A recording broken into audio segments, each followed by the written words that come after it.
Person after him will be Paul Merline.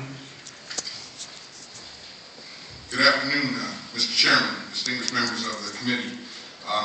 I don't have a prepared statement. I'm just going to comment to comments that were previously made. I will start with agreeing with Representative Turner that I think there is an inherent flaw in AB126, that it restricts the 18 to 21-year-old age group currently in the state of Wisconsin. Anyone over the age of 18 who is not otherwise prohibited already has the right to carry a firearm for personal protection other than in 5 prohibited places, and it cannot be concealed. So to go and say, if you're going to put your coat on, all of a sudden you got to be over 21 and you can't get a permit, I have a distinct problem with that. Second, there's been a lot of talk here today about training. I again will iterate here that training is good, more training is better.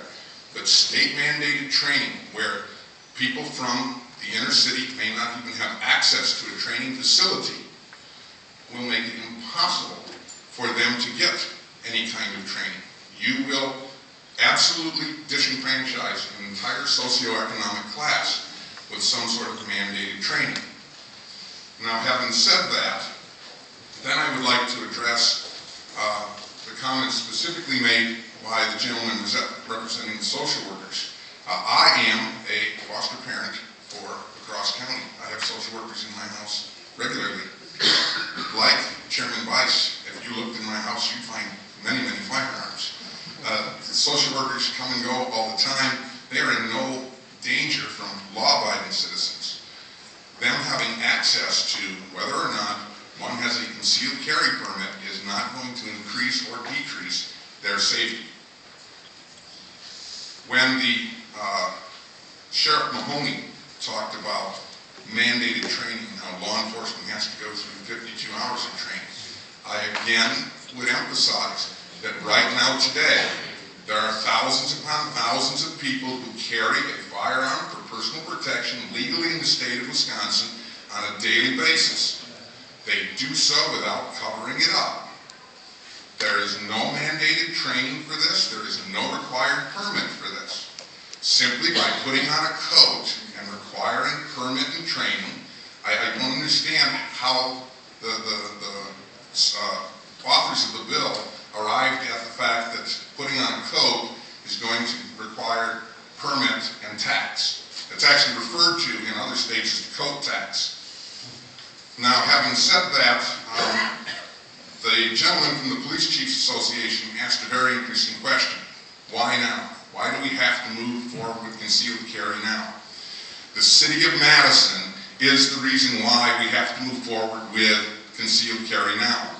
In the city of Madison right now today, concealed carry is a violation of state statute, and open carry is guaranteed to be a disorderly conduct citation, so says Chief Noble Ray of the Madison Police Department.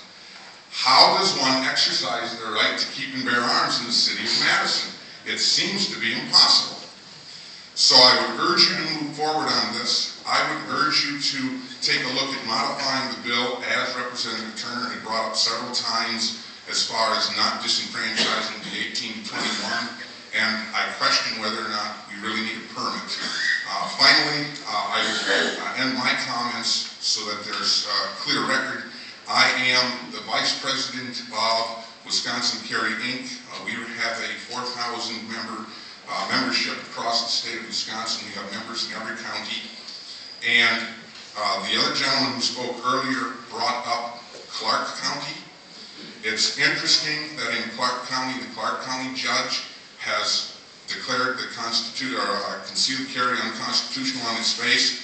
It is entirely possible, given that we know there are certain judges here in Dane County, that a lawsuit could be filed the minute the governor signs any kind of concealed carry bill from the citizens of Clark County, and effectively a judge could bar the Secretary of State from publishing the law, and this law could go into ad infinitum through the courts like certain other bills that have recently been signed by the governor, because it would put a permit requirement on those citizens that today do not have a permit requirement.